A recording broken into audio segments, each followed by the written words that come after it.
don't forget to subscribe to our channel for more English story. My dream of fluency. Ever since I was a child,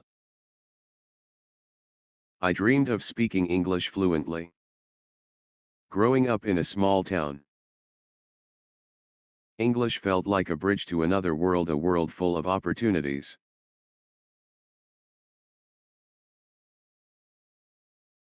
travel, and connection. But for many years, that dream felt distant. The struggle begins. At first, learning English was like climbing a steep mountain.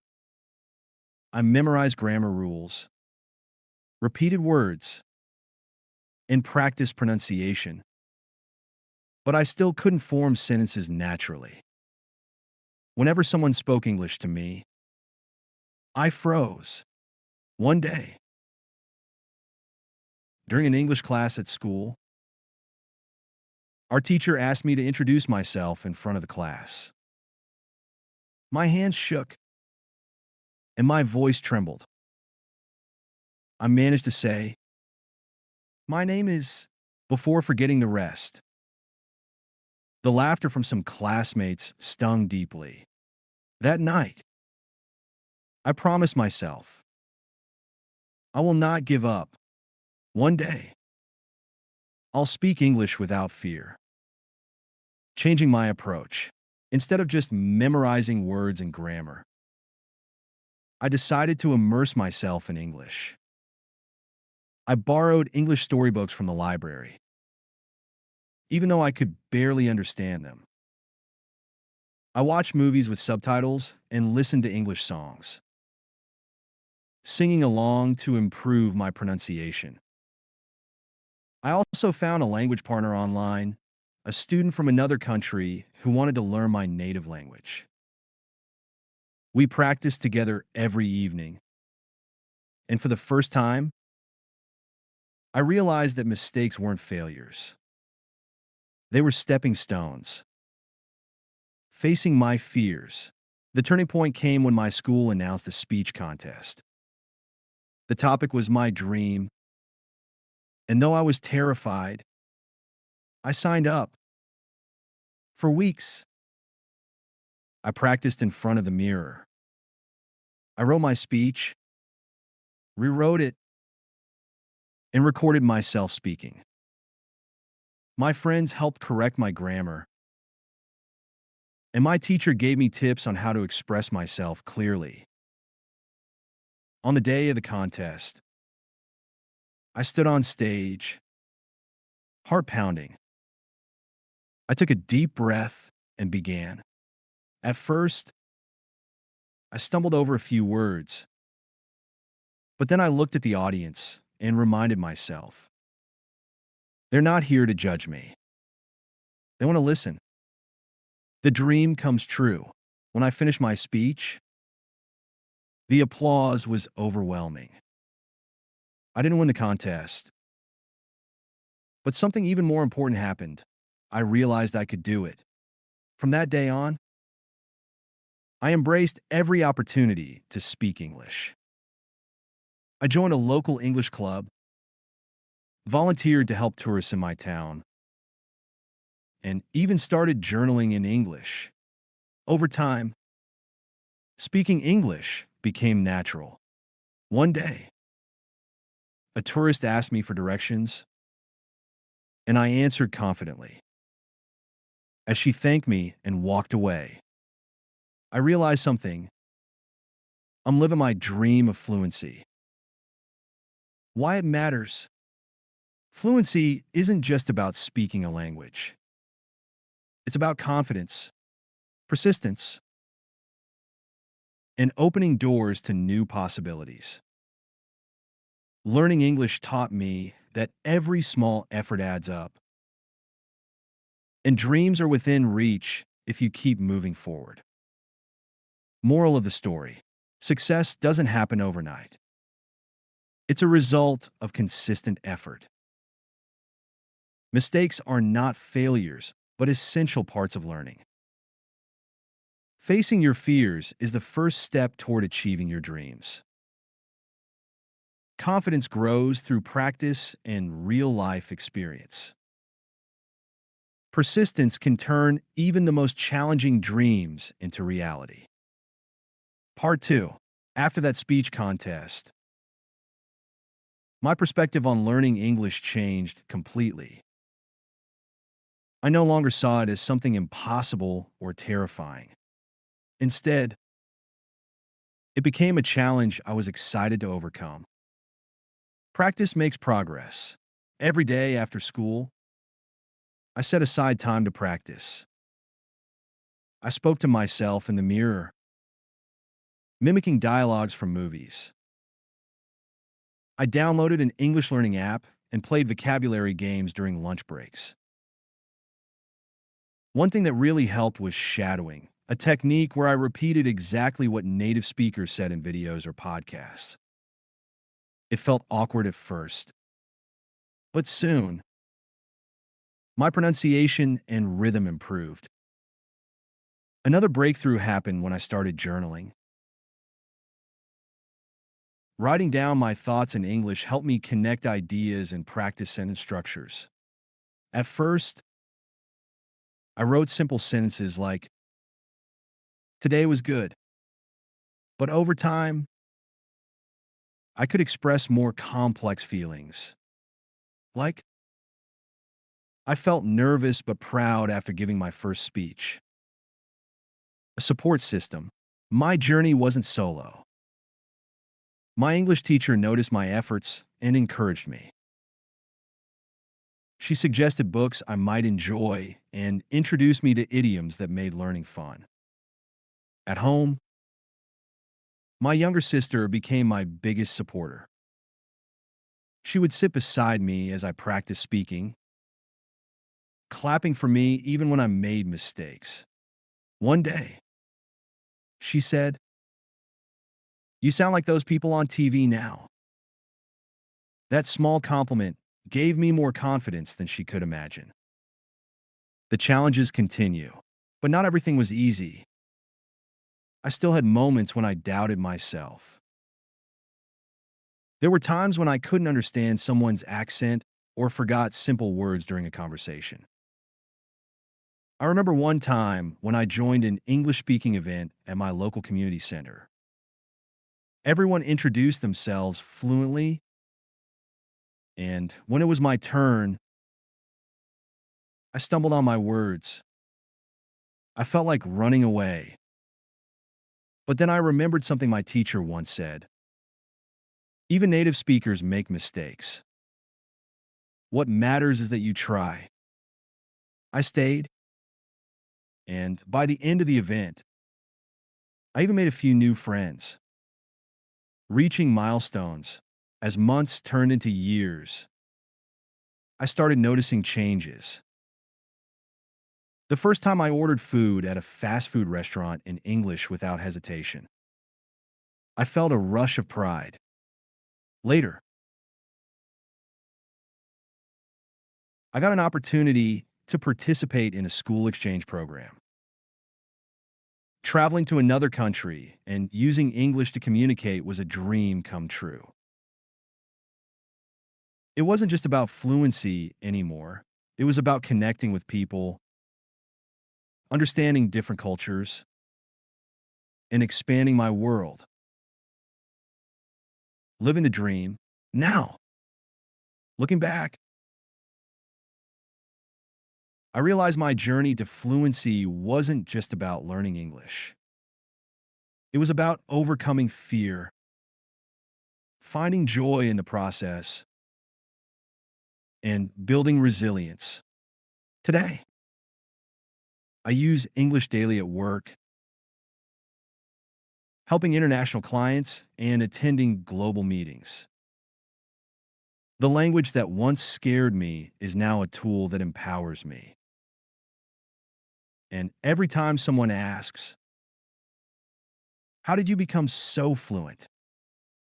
I smile and say, "A lot of practice, patience, and belief in myself."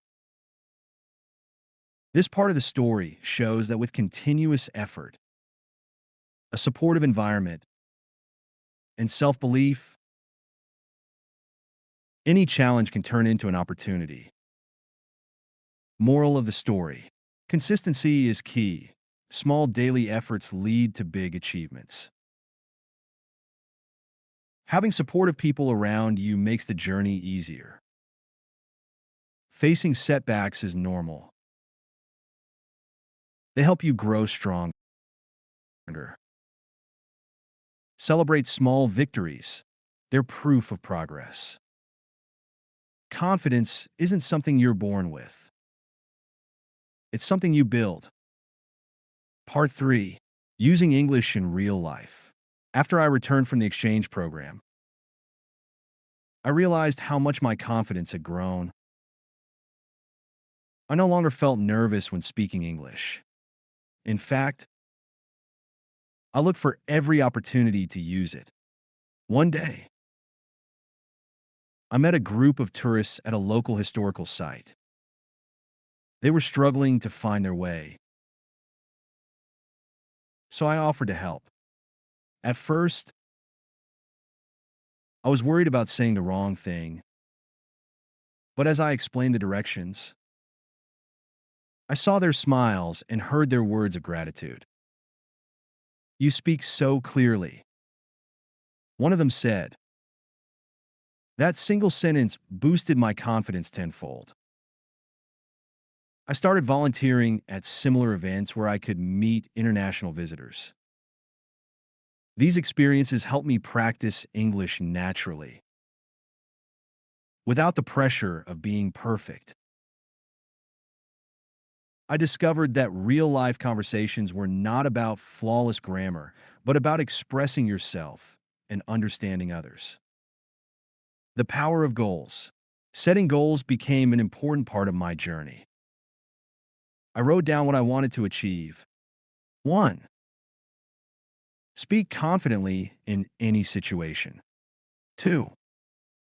Read an English novel without relying on a dictionary. 3. Watch movies without subtitles. Every goal I achieved brought a sense of pride and excitement. The first time I finished reading The Alchemist by Paulo Coelho, I felt like I had unlocked a new world. The story inspired me, not just in learning English, but in believing in myself. Sharing my knowledge. As I became more confident, I started helping others who struggled with English. At school, I tutored younger students and shared tips that had worked for me, like using songs to learn pronunciation or journaling to practice writing. One of my favorite moments was when a student told me, "I thought English was impossible until you explained it to me." That reminded me of my own journey and how far I'd come. Teaching others also deepened my understanding. Explaining grammar rules or tricky vocabulary made me think more clearly about the language. It also taught me patience, because I knew exactly how frustrating learning could be. Unexpected opportunities. One day, I received an email from an international company offering me a part-time job as a translator. They needed someone who could speak both English and my native language fluently. At first, I couldn't believe it. Me, the same person who once froze when asked to introduce herself in English. But as I started the job, I realized how much I had grown. Helping bridge communication between people felt like a dream come true. It wasn't just a job, it was a reminder that my hard work had paid off. A never-ending journey. Even now, I continue learning. English is a vast language, and there's always something new to discover. An idiom, a phrase, or even cultural nuances. But instead of feeling overwhelmed, I feel excited. Learning English has become more than a skill. It's a passion, a tool,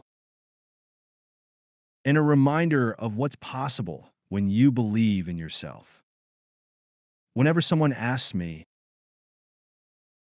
how can I be fluent in English?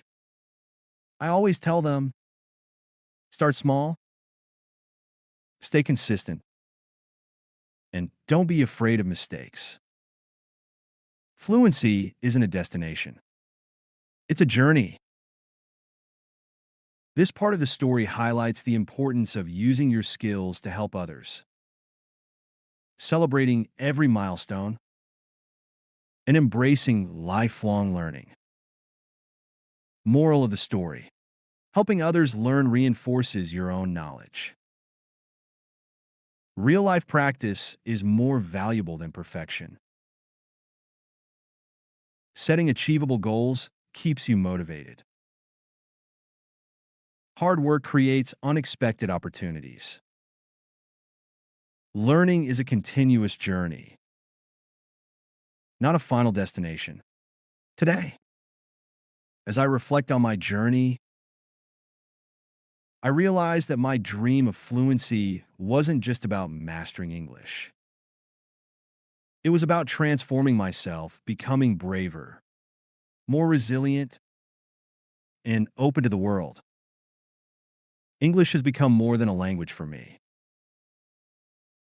It's a bridge to connect with people, share stories, and explore endless possibilities. It's the reason I've traveled to places I once only dreamed of and made friends across the globe. But the most important lesson I've learned is this: fluency isn't perfection. It's about communicating, making mistakes, and learning as you go. It's about having the courage to start, the persistence to keep going, and the humility to keep learning. Now, whenever I see someone struggling to learn English, I smile and offer a piece of advice. Don't worry about how far you have to go. Focus on each step forward, because every word, every sentence, and every effort matters. The journey to fluency has taught me that dreams are not just meant to be achieved, they're meant to transform us along the way. And that transformation, that's the real dream. Final moral of the story: fluency is about courage, persistence, and growth, not perfection. Every small step forward is progress worth celebrating. Dreams are not just goals, but journeys that shape who we are. Language is a tool for connection and understanding the world. Believing in yourself is the foundation of every success. The story reminds us that the path to any dream, big or small, is paved with effort, patience, and a belief that we can achieve what we set our minds to. Keep dreaming, keep growing, and never stop learning. I'm so glad you spent this time with me. If you like the story, please give it a thumbs up and subscribe for more. Take care, and see you next time.